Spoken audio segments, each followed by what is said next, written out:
Welcome back to The Narrative. I'm your storyteller, Callistra Faria. Joining me on the program now is Peter Wickham, political analyst and regional pollster from Cadres. He is going to be joining me to take a look at the second year of the National Democratic Congress Party in Grenada being in government. But also there's another anniversary around as well, the Antigua-Barbuda Labour Party celebrating, observing 10 years in government as well, their third term, 10 years in government. So I'll speak to him about the performance of both governments. Welcome to the program, Peter. Thank you, Callistra. It's good to be back with you again. And let's start with Grenada. That is always an interesting discussion, never a dull moment in Grenada. But now on June 23rd, it's going to be 2 years to the day since the National Democratic Congress made its way back into the parliament of the country after being locked out for 2 terms, a full decade. Now they hold a seat of government. A lot of eyes on them because of the makeup of the team. You've heard a lot over the period about how young they are, and so we've heard, it's a young team. They need to, they give them a chance to navigate the learning curve. But it's been 2 years and it is a government. As you look back now, what's your take on how the Dickon Mitchell-led administration has steered the ship of state of Grenada so far? Yeah, okay, it's difficult to answer that question independently without looking at the other side. And my analysis is predicated on the basis that the Dickon Mitchell administration has done reasonably well, but it's predicated on the basis that it has been allowed to make mistakes simply because the mess on the other side is so much greater. And I think that what the NNP has done is that they've created an opportunity for the Dickon Mitchell administration to make unforced errors and survive notwithstanding. So if I were to try to ignore that aspect of it and just speak to the Mitchell administration, clearly there have been some mistakes. Clearly there have been some errors that have reflected the fact that the administration is green and perhaps has some political growing to do. But there's also been significant achievements, and I think one of them is the fact that the administration has held on as long as it has. Prime Minister Mitchell has not grown into a colossus in a short space of time, but at the same time, he's demonstrated certainly a far greater stickability than his predecessor, Thurman Thomas, and I think that is something about which the NDC can be very, very happy. The NDC has grown in the time it has been in office to the extent that it has an additional MP, which it didn't have going in. So that is also a reflection of increased confidence in it. But for me, the main thing is that, they're still around, they're still there. There's no sign on the horizon that the administration is breaking apart. And if we compare this to the Thurman Thomas administration, and Thurman Thomas was a politician for far longer, 2 years in, there were signs that things were not going well. There was already cracks and so on showing, and I don't think there's any indication here that there's any cracks that are showing. Yes, there have been missteps, but at the same time, the level of unity within the NDC is significant, and it is something about which they can be congratulated on. So certainly if I were to give a grade to the Dickon Mitchell administration at this time, I would probably give it about a B. I think that they're holding on, and they're holding on reasonably well. But I continue to stress that they are able to make mistakes simply because the focus is not on them right now. And I think one of the gambles of the opposition was that they would not be able to hold on for this long. I think that it might be that Dr. Keith Mitchell and the opposition particularly, and in the way that he has handled his party and the leadership issue in his party, was that, they will stumble. And you have expressed that view as well, I believe, on the narrative, that they will stumble in time, that he would be able to get this one for the road, but that has not happened. And when you look at the Thurman Thomas administration, there are 2 things that you notice, and I want you to comment on that, Peter. 2 things that I have noticed is that this administration has presented the front of unity. They've gone out of their way to ensure that they appear as a team, and they have also fought back fiercely against all opposition antics and tactics. Two things that the NDC did not do so well in its 2008-2013 term. This is what I am seeing. What are you seeing in that regard? Yeah, I agree entirely with your analysis. I don't believe I actually said that I expected them to wobble. I was not confident about the Prime Minister's ability, the current Prime Minister's ability to become a colossus quickly.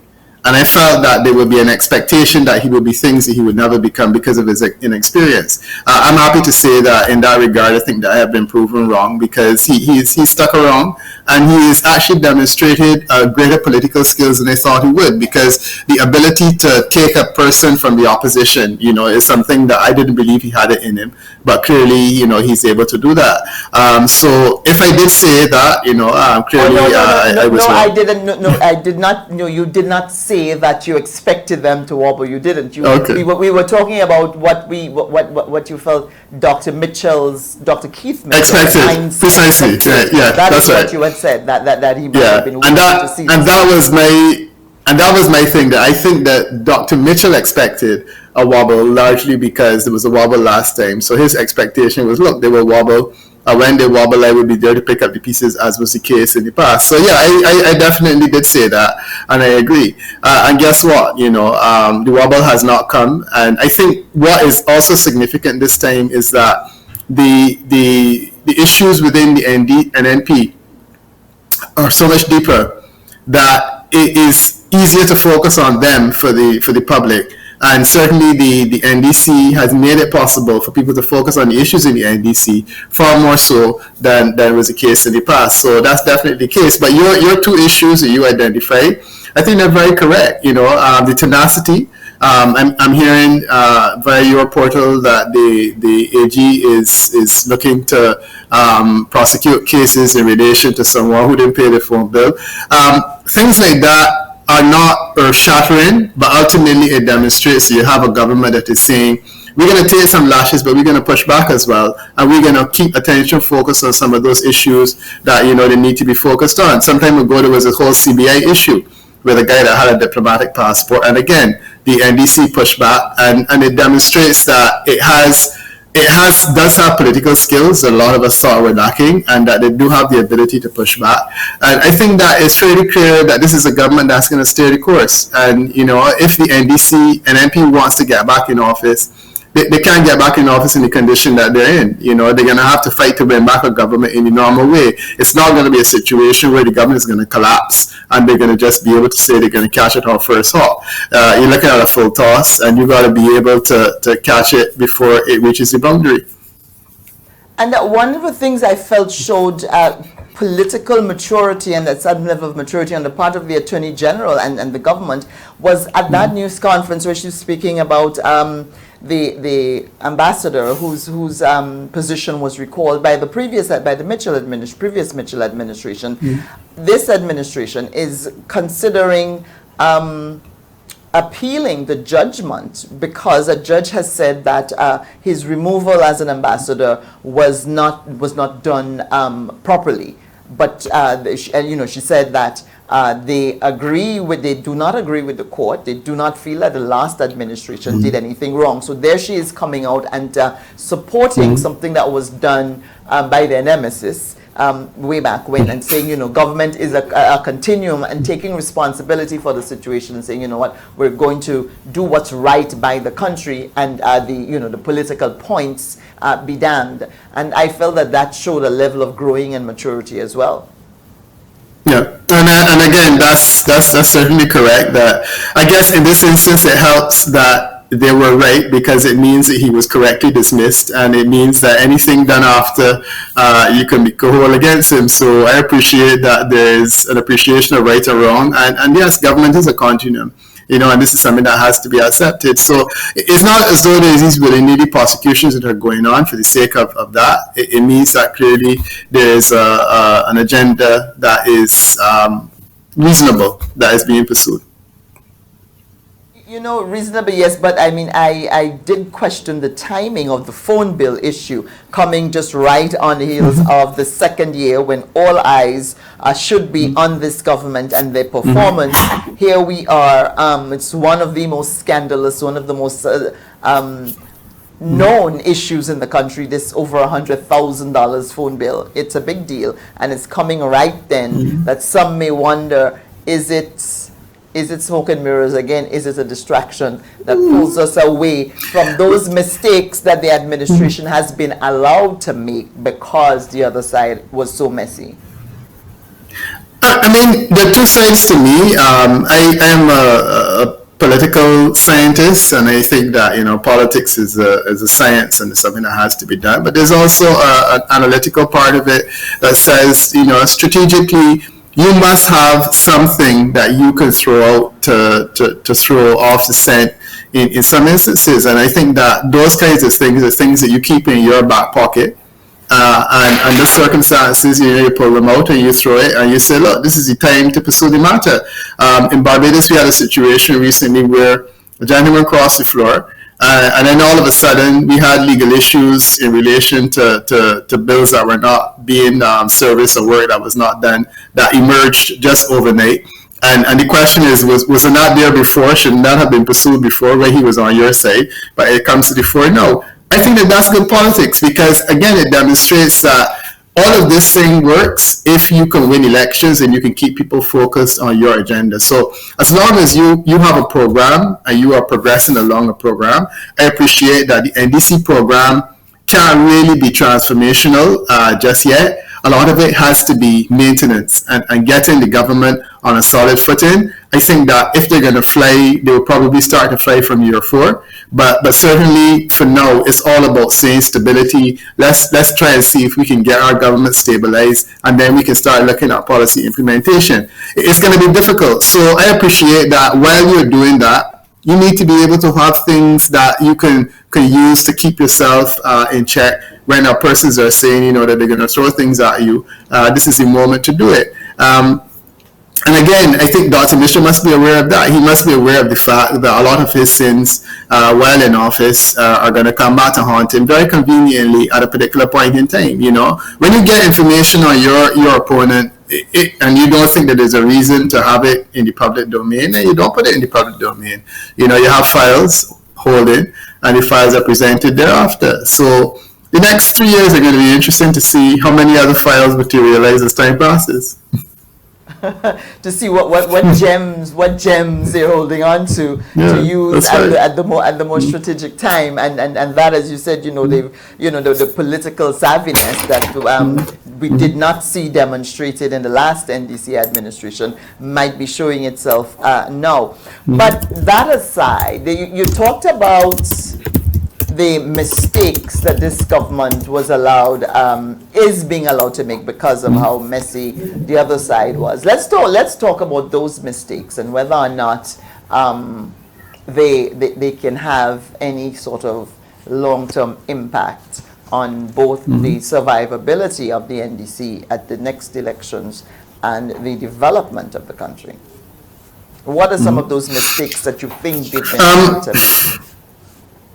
I don't know that there have been a lot of big things. My first concern was the issue with the handling of the Haitian migrants. That was something which I felt was a concern that needed to be, I thought it was handled badly under the circumstances, and that was something about which I was concerned.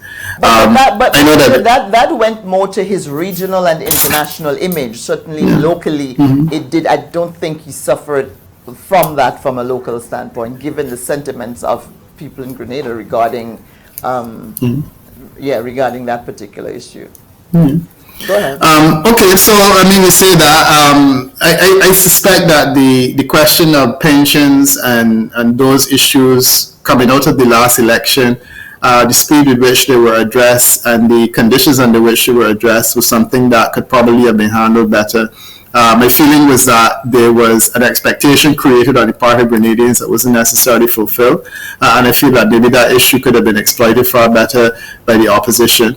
those are two of the things that come to mind immediately. I would need to think some more about some of the other issues, but certainly as we've had conversations as time has passed, I've seen things that are worrying. There's a feeling that this administration has been far too prone to travel, has been out of country and out of touch a lot. That is something which, again, could easily have been better exploited. The ability for persons to find and to pin down their representatives and have conversations with them on a regular basis and so on, is something that I think is absolutely important. And the feeling that the administration has taken flight now that they have taken government is also something that perhaps needs to be addressed in terms of its local presence and so on the ground. Those are, as I said, those are some of the things that come to mind. But if I had the opportunity to reflect on it more heavily, perhaps I would have thought of other mistakes that have been made as time has passed, where we felt that the administration really could have done better. And particularly in districts in St. Andrew and districts in St. Patrick, people are concerned about the availability of representatives in some of the districts. And I do remember one of the promises that the Prime Minister made, and he spoke so strongly about this, was that they must go back, they must stay in touch with their constituents. And he said, even if I have to legislate it. So this was some strong commitment there. But you see 2 years on that it's the usual, we can't find our representative, he was so present or she was so present during the elections, and now the phone numbers have changed, the windows are tinted, the cars have changed, the windows are tinted, and it's the same story, and it's the same story across the Caribbean, really, isn't it? Yeah, I mean, this is normal, but at the same time, efforts to legislate this is not ever really worked very well. I mean, there have been some policy initiatives where constituency days are assigned to MPs, but it never really works out. And the reason for that is simple. MPs don't want to go into constituency unless they have something to give people. And a lot of them feel like when they go into the constituency, they get bombarded with requests that they can't satisfy, and as a result, they don't go.